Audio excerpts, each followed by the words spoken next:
views and opinions expressed in this program are those of the participants and do not necessarily reflect the views of BRONXNET or the program underwriters. Well, with all the talk about presidential politics, sometimes what gets left behind is that on the local scene. We'll introduce you to a candidate running for the 36th Senatorial District. We'll tell you about that on this edition of Perspectives with yours truly, Daren Jaime. What's on your mind? Let 'em know. What's on your mind? What's on your mind? Let 'em know. Anything relevant to life, you bring it to the table. Whether you make a move solo or a movement with a stable. No fables, you speak on your decisions. Cause in the long run, it's your voice, your views, your vision. Keeping it real with many messages for you to know. This ain't radio, but DJ runs the show.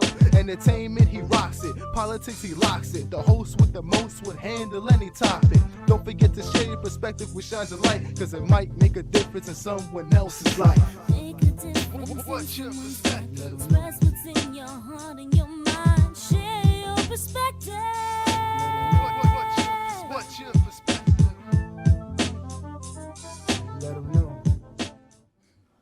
And hello, everyone. Welcome to another edition of Perspectives. I am Daren Jaime. And of course, we invite you to stay connected to us here on the show. You can watch us every week here on Perspectives on BRONXNET's channel 67. If you have Verizon Files 33, of course, catch us on the web, but also our social networking sites. Hit me up on Facebook. You have the show, BRONXNET Perspectives, and then my own professional page, which is Daren C. Jaime. And there you can see about the latest that's happening in and around our community. And, you know, we just share perspectives back and forth. But coming up on this edition, we want to talk about elections. And as I said at the top of the broadcast, a lot of people are concerned about the presidential election. But there are a lot of other local elections that you might want to pay attention to. Our guest is a former community school board member. He's also past president of the Williamsbridge NAACP, and he currently serves as pastor of the Unity Baptist Tabernacle Church in Mount Vernon, New York. Did I say that right? Yes, yeah. All right, then there you go. Correct. He's a community activist. He's here to join us to talk about his path that he's venturing on, which is a quite new one. And his name, the Reverend Ed Mulraine, or Ed Mulraine, however you want to be called. How do you want to be called? Ed Mulraine for the ballot purposes. There you go. So for the ballot purposes, I know that's right. That's right. So you're battle ready, and you're running for the 36th New York Senate seat. And first of all, welcome. It's been a while. That's right, and it's good to see you, and you're looking good. Hey, thank you, That's thank right. you. Let's talk about a couple things. Yeah. Of course, we're going to talk about your 36th Senate seat in a minute. Right. But first, Ramarley Graham, Yeah. decision by the Attorney General, because you're a former NAACP head right here in the borough of the Bronx. Right. The decision by the Attorney General not to go forward in the Ramarley Graham case, Right. a lot of outrage here in our borough. Yeah, I think it's disturbing, and I think that the sentiments have been made all over from the bar president on down that it's a disturbing decision. And the reason why it's disturbing, because it's not only about Ramarley Graham, and that's a sad case, and we constantly pray for the family, but it's also about the system, the structure by which we, I think, almost encourage misconduct upon African-American lives. And we had an opportunity right here to be an example throughout the nation to say that a police officer that runs to somebody's home and shoots them is a violation of civil rights. We have to look at those cases seriously. It's an opportunity for us to transform the system, look at the structure that we're under, say we need better training, and we need better police-community relations, all of which I've been fighting for a very long time. So this is not new. This goes back to Amadou Diallo. But this case is particularly disturbing. It's the most recent one in the Bronx. But I think that there'll be a lot of outrage. But I mean, I would call for calm in the midst of this. But I think the people have been calm a long time. And it's not only a danger to we have great police officers. There's no doubt about that. And I think that when you have not right training and things like this happen, it not only happens to the victim like Ramarley Graham, but also to police officers. We got to think about their lives and their safety, and what can the state, what can the governor, what can we do when we go up to Albany to bring back the resources to our community to make sure that these situations do not occur, or they're minimized to the extent that we don't get this type of fatal shootings and outrage in our community. So it's a disturbing decision, and the police department still has to do their investigation, and hopefully they'll do the case some justice. Well, as you're running, this is some of the things that you want to talk about. Of course, in your campaign, you're running for the 36th Senatorial District seat. It's the 36th District in New York State Senate seat. Seat once occupied by Ruth Hassel Thompson. And you put your name in the ring. And why are you running? Because for those of you who don't know, as you see the map up there, 36th Senate District includes Mount Vernon as well as the Northeast Bronx. And you got your name in the ring. Big question is why? I started out as straight out of college as a tenant association president in 241st Street area. Crack and crime was rampant in the area. We fought that by forming alliances with the community and becoming a tenant association president. Went on from there to run for the school board, youngest person ever elected to the school board, which occupied the Williamsburg, Wakefield, Co-op City areas. We did a lot in that area of teachers and students who were, I believe, receiving,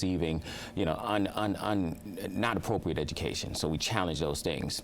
Went on from there to the NAACP president of the Williamsburg section and registered thousands of voters. I mean, we've been active in the community with situations like Ramali Graham, active in the community like education, inequity in education, quality of life issues.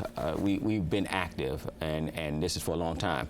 Skip over to that, the district also includes Mount Vernon. I've been passing Mount Vernon for the last 12 years. And with that came a lot of issues in Mount Vernon.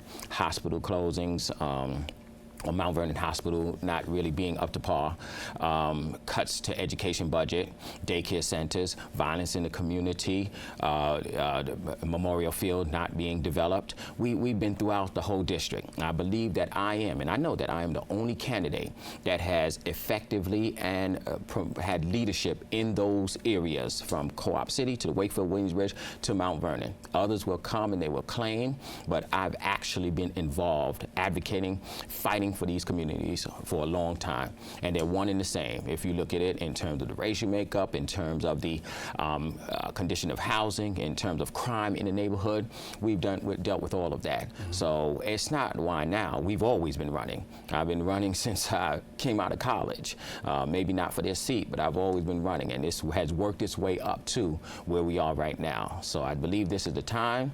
All things come in this time, and I believe this is the time that we got to put our hat in the ring and pursue it. Let's talk about two areas, Northeast Bronx, and then we'll talk about Mount Vernon. What do you see as the primary area that needs to be addressed in the Northeast Bronx? I think the crime is still rampant. I think crime is a big issue in the Northeast Bronx. Quality of life, absolutely, but crime and infrastructure.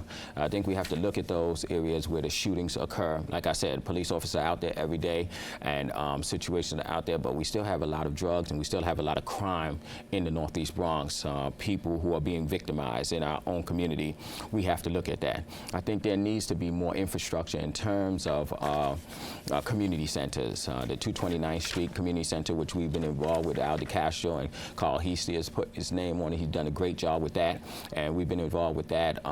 That's going to be coming up soon, and that's great for the Northeast Bronx, but also in the Northeast Bronx and Co-op City, they also need something for the young people to go to.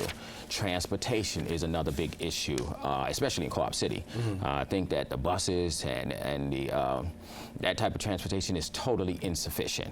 And so when we look at those areas, I would say that crime, transportation, and quality of life issues are definitely something that we have to look at. How do you view the traffic up there in Northeast Bronx, Co-op City area? You got these new businesses. People are saying, hey, that's great, but then I still got my traffic issue. That's right. The traffic is crazy. I mean, especially when you go in the Co-op City area. I mean, it's nice to have all of those businesses. It's nice to know that people are coming from different directions in order to be there. It's right off the highway. You go right into Co-op City and take advantage of all the shops, and it's good for business. But at the same time, if you are disturbed by all the traffic, it's going to deter a lot of people. And you don't want people being turned off by all the traffic issues. Same thing upon White Plains Road and Gun Hill Road. I mean, you have to look at those areas. I mean, we often ask a state senator or assemblyman, we want traffic lights. Why? Because that is a big problem, not only to the driver, but also to the pedestrian. I mean, it's a big issue. We fought for pedestrian crossing, like I know I'm jumping to Mount Vernon, in Mount Vernon, because of that very same issue. There were no pedestrian crossing lights. I mean, you have to look at the cars in order to determine when to cross the street. But we fought, made sure that they put up traffic lights in the community, and we were successful. But I think that that's a major issue in a lot of places. For Co-op City, it's more coming in and out and getting around. And when you have those issues, it becomes becomes, it's distracting, and it hinders you getting to the places you really want to get to. So that would be a major push for me, absolutely. What would be, and well, as a matter of fact, let me do this, because before I ask you this question, then we're going to go where we'll be talking for a few seconds. So let me go, when we come back and talk about the issue of housing and affordable housing, issue that many people are concerned about right here in the borough of the Bronx. We'll continue more with Ed Mulraine when we return in just a few seconds.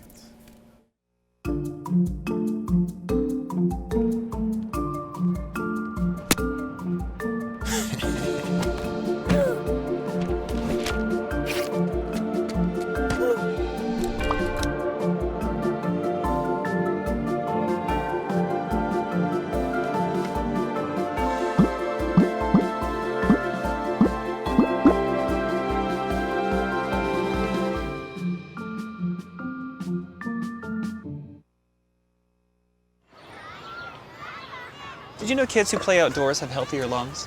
Totally. I did. Did you know that boys that play with dolls make better husbands? My son has lots of dolls.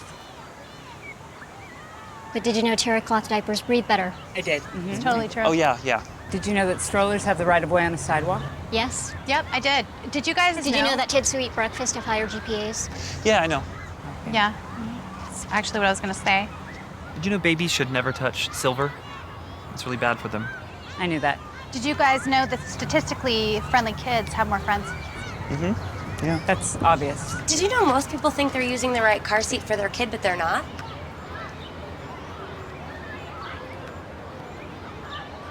Parents who really know it all know for sure that their child is in the right seat at the right age and size. Visit safercar.gov/the right seat to make sure your child is protected. I'm putting that on my blog. I just put it in mine. Me and my boy Matt had it good. He had catnip that was off the hook.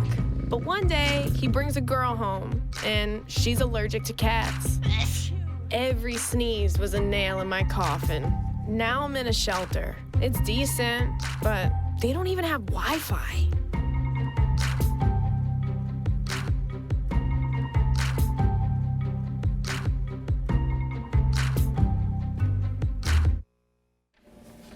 And we are back here on Perspectives. Our guest in studio, Ed Mulraine, who is running for the New York Senate seat and the 36th Senate District. That consists of the Northeast Bronx as well as into Mount Vernon. Before the break, we were talking a little bit about the whole issue of crime and some of his work. And I want to go now to the issue of housing.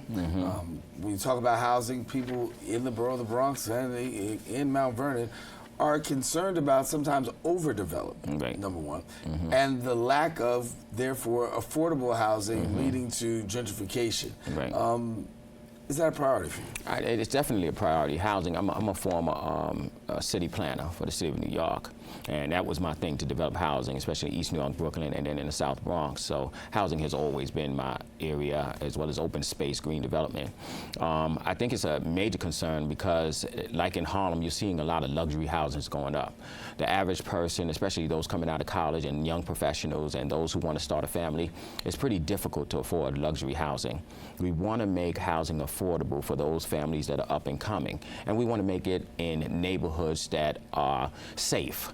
And you want to compare the two. You don't want to have to pay for housing and at the same time be unsafe in your neighborhood. So safety becomes a priority, education becomes a priority, and housing development becomes a priority, and affordable housing especially. And that means that we have to cater to those families that are making $100,000 or less, or making above $50,000. That area range sometimes is often missed out and left out, and then they jump straight to people with the luxury housing.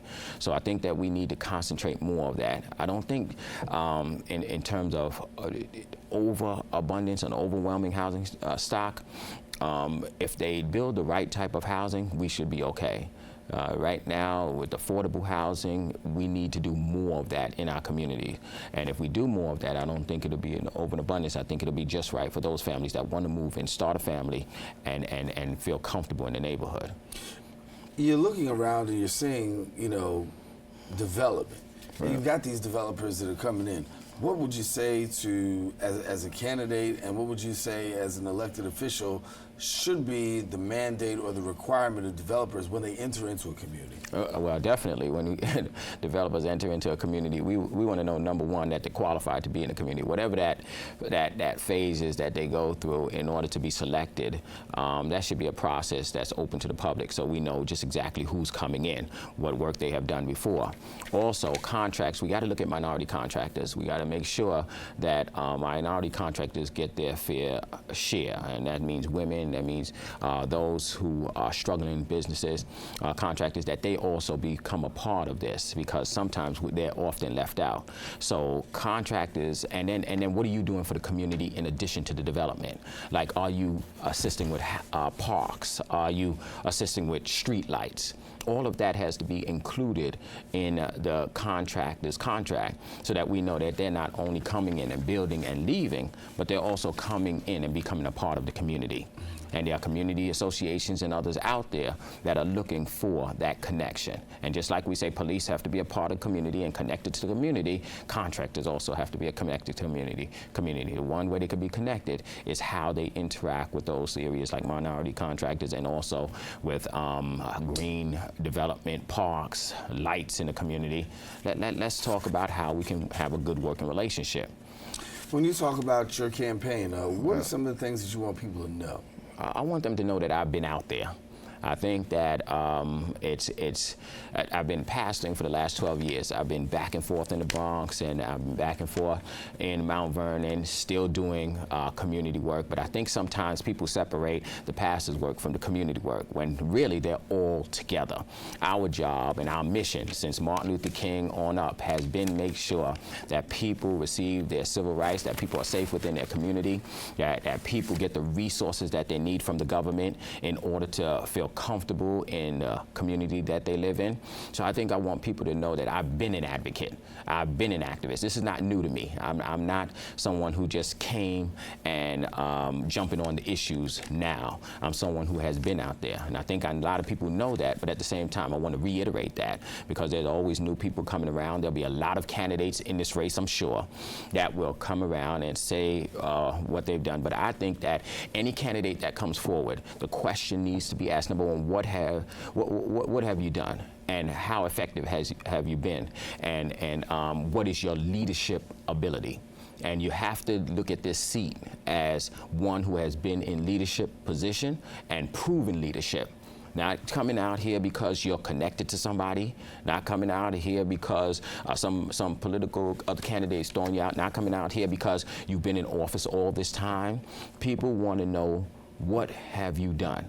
How effective have you been in terms of running for a seat like this? Because it's going to take leadership to go up to Albany, talk the talk, and bring back the resources. And that's what I've been doing. I've used my big mouth as a pastor, as a preacher, as a civil rights advocate, in order to go to different places, speak for the people, and bring back the results. When you talk about bringing back results, right, that's the biggest challenge that's up in Albany. Right. People worry about electing people. Right. When you get there, you change. Right.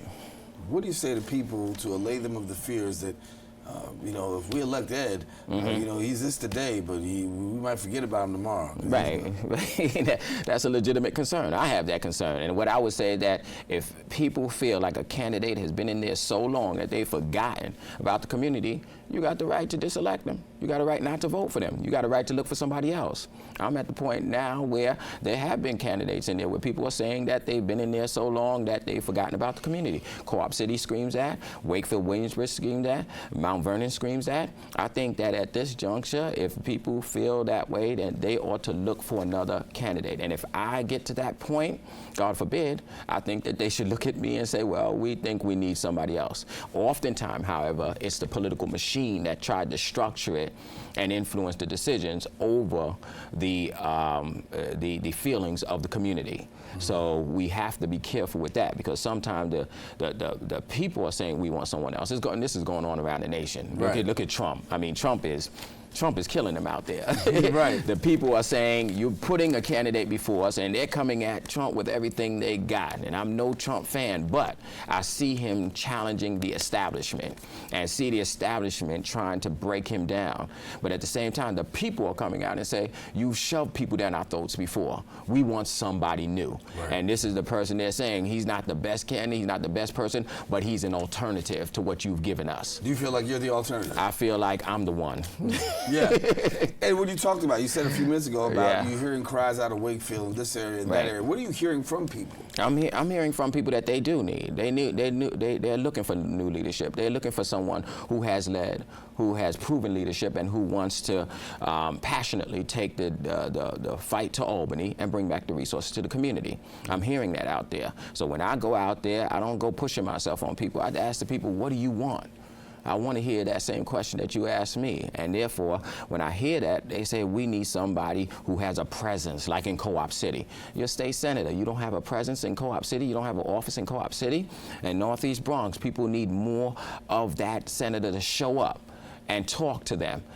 In Mount Vernon, you need that fight that comes from all different directions where you can say, okay, I'm here. And even if you, as a senator, because it's a big seat, you know, it's hard to get around everywhere. It's hard for you to be everywhere, but at the same time, have a presence and have some attendance with the people so that they know that you are there in some way or another. And I think that people are crying out saying we need somebody new. Take a quick break, come back with some final thoughts from Ed Mulraine right after this. Take a look under your bed. Find stuff under there? What about jobs? No? Now try your closet. Still no jobs, just more stuff? Well, you really have both. See, stuff is defined as household articles considered as a group. Sometimes this stuff is no longer needed. Wait, no longer needed? That can't be right. Because remember those jobs you were looking for? Those are really needed. And they're the stuff inside your stuff. Our job is to unlock those jobs. And it starts when you donate your stuff to your local Goodwill. Here's how we do it. When you donate to Goodwill, we sell your stuff to provide job training for people right here in your community. So just by teaming up with Goodwill, you help create jobs. And isn't that worth parting with the leftover keytar from your 80s cover band? Goodwill. Donate stuff, create jobs.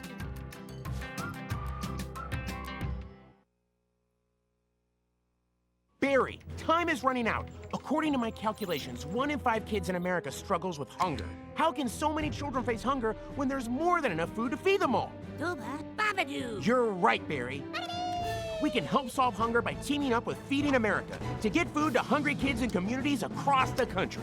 Help Flint and the Feeding America network of food banks get food to the people who need it in your community.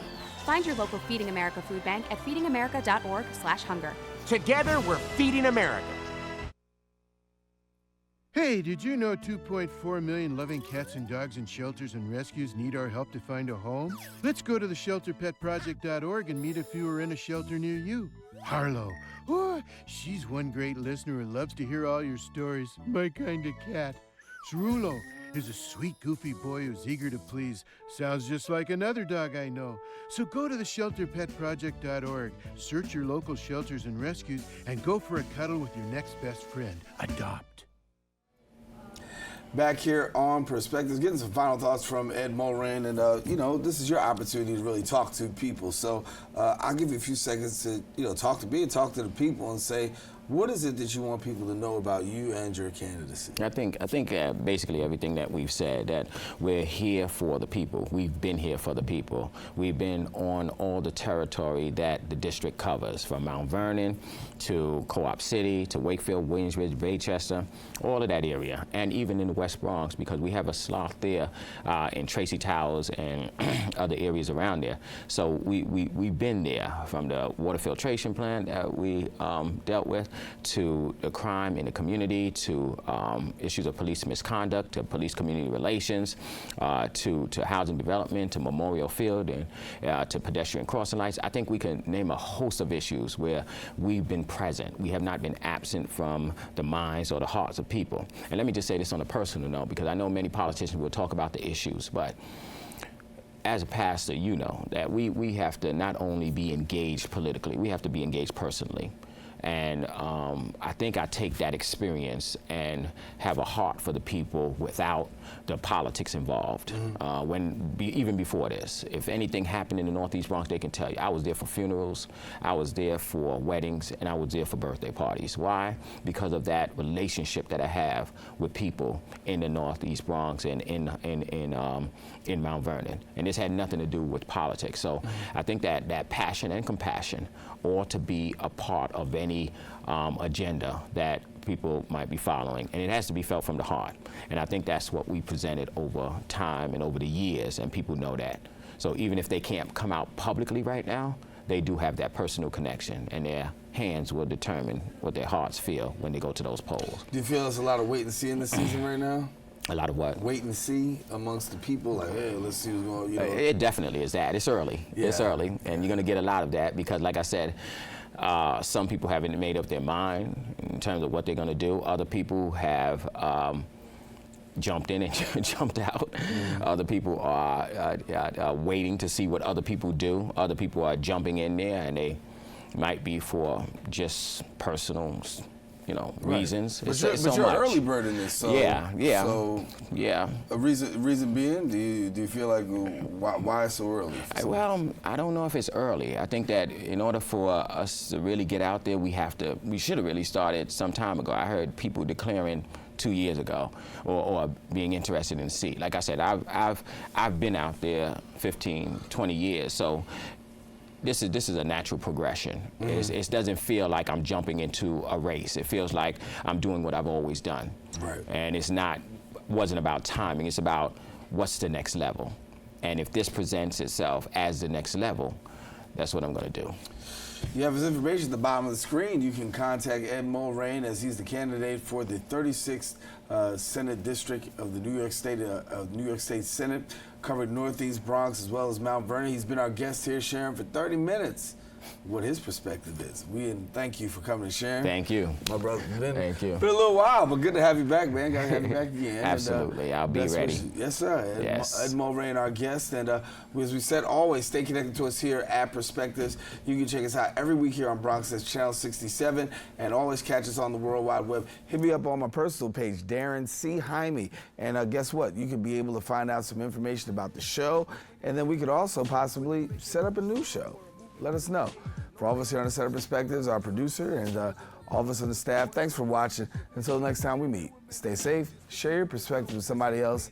It just might make a difference in somebody else's life. Politics, he locks it. The host with the most would handle any topic. Don't forget to share your perspective, which shines a light, because it might make a difference in someone else's life. What's your perspective? Express what's in your heart and your mind. Share your perspective. What's your perspective? Let them know.